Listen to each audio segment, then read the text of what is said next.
লড়াই চাই, লড়াই চাই, লড়াই করে বাঁচতে চাই। ভিক্ষা নয়, অধিকার চাই, শেট্টি কমিশনের বাস্তবায়ন চাই, তাই লড়াই চাই, লড়াই চাই। পশ্চিমবঙ্গ আদালত কর্মচারী সমিতি জিন্দাবাদ। পশ্চিমবঙ্গ আদালত কর্মচারী সমিতি জিন্দাবাদ। গদি বদলায়, বছর গড়ায়, পে কমিশন কোথায় যায়? প্রশাসন তোমায় জানাই ধিক ধিক ধিক্কার। গদি বদলায়, বছর গড়ায়, পে কমিশন কোথায় যায়? প্রশাসন তোমায় জানাই ধিক ধিক ধিক্কার। দাবি নয়, ধিক ধিক্কার। শূন্য পদে নিয়োগ করো, ন্যায্য কাজের মূল্য ধরো, কথা নয় তাই কাজ চাই, জবাব চাই, জবাব দাও। পশ্চিমবঙ্গ আদালত কর্মচারী সমিতি জিন্দাবাদ।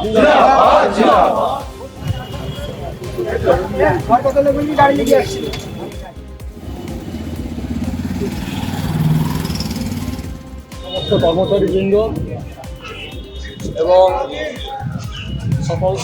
সকলকে আমার অভিনন্দন জানিয়ে দুটো কথা বলবো।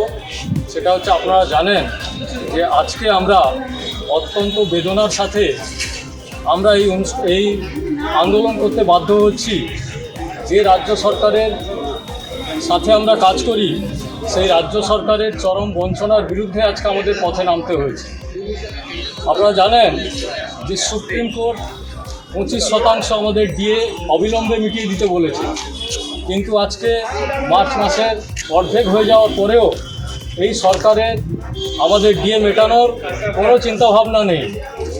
শুধু তাই নয়, এরা আমাদের এই ডিএর অধিকারটাকে ছিনিয়ে নেওয়ার জন্য এরা সুপ্রিম কোর্টে গিয়ে 200 পাতার এরা রিভিশন ফাইল করেছে। তারা কোটি কোটি টাকা খরচ করছে সুপ্রিম কোর্টে নিজের কর্মচারীর বিরুদ্ধে কেস করার জন্য। এই সরকার এক প্রতারক সরকারে পরিণত হয়েছে। এই সরকার শুধু যে কর্মচারীদের প্রতারণা করছে তাই নয়, সেই সাথে সাথে সমস্ত স্কুল শিক্ষক থেকে শুরু করে পঞ্চায়েত কর্মী থেকে শুরু করে সবার সাথে এই প্রতারণা চালিয়ে যাচ্ছে। এই সরকার শুরু থেকে গত 5 বছর ধরে আমাদের শুনিয়ে এসেছে যে ডিএ নাকি আমাদের অধিকার নয়, অথচ সুপ্রিম কোর্ট আজকে এটা নিশ্চিতভাবে বলে দিয়েছে যে ডিএ আমাদের অধিকার। শুধু তাই নয়, এই ডিএ আমাদেরকে মেটাতে হবে অল ইন্ডিয়া প্রাইস ইন্ডেক্স অনুযায়ী, সেটাও সুপ্রিম কোর্ট বলে দিয়েছে। অথচ যে সরকার এত গণতন্ত্রের কথা বলে, যে সরকার নিজেদের গণতন্ত্রের চ্যাম্পিয়ন বলে, আজ তারা নিজেরা গণতন্ত্র মানে না, তারা সুপ্রিম কোর্টের আদেশ মানে না। নিচ থেকে, স্যাট থেকে, হাইকোর্ট থেকে শুরু করে আজ পর্যন্ত 7টা কেসে এই সরকার হেরেছে। 7 বার কর্মচারীদের কাছে এরা হেরেছে। তারপরে ওদের নিজের ন্যূনতম লজ্জাটুকু নেই। এরা আজও আমাদেরকে কিভাবে আমাদের বঞ্চিত করা যায়, আমাদের সাথে কিভাবে আরও প্রতারণা করা যায়, সেই চেষ্টাই এরা করে চলেছে গত 7-8 বছর ধরে। আর আমরা এই লড়াই যেমন রাস্তায় লড়ছি, যেভাবে আমরা সুপ্রিম কোর্টে লড়েছি, আমরা এই লড়াই চালিয়ে যাব। এই সরকারকে আমাদের সমস্ত টাকা, প্রতিটা পয়সার হিসাব মিটিয়ে দিতে হবে, আজ নয়তো কাল। আর আমরা বলবো যে আজকের দিনে আমরা যেটুকু বেতন পাই, সেই বেতনটা মাত্র 20 দিনের বেতন পাই। আমরা 1 মাস কাজ করি, কিন্তু আমরা 20 দিনের বেতন পাই। এখানে যারা আমরা দাঁড়িয়ে আছি, আমরা প্রত্যেকে 15 থেকে 20 হাজার টাকা প্রতি মাসে বেতন কম পাই ডিএর কারণে। আমরা 20 দিনের বেতন পাই, 10 দিনের বেতন এই সরকার, এই প্রতারক সরকার আমাদের সাথে প্রতারণা করে ছিনিয়ে নিয়েছে। এবং আমি আতঙ্কিত যে আগামী দিনে এই সরকার যদি আবার ফিরে আসে, আগামী 5 বছর ধরে এরা আবারও এইভাবে আমাদের সাথে বঞ্চনা চালিয়ে যাবে। তো এই অবস্থায় সমস্ত কর্মচারীদের আমি অনুরোধ করব, আপনারা একজোট থাকুন এই প্রতারক সরকারের বিরুদ্ধে।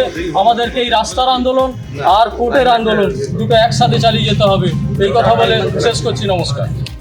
লড়াই চাই, লড়াই চাই, লড়াই করে বাঁচতে চাই।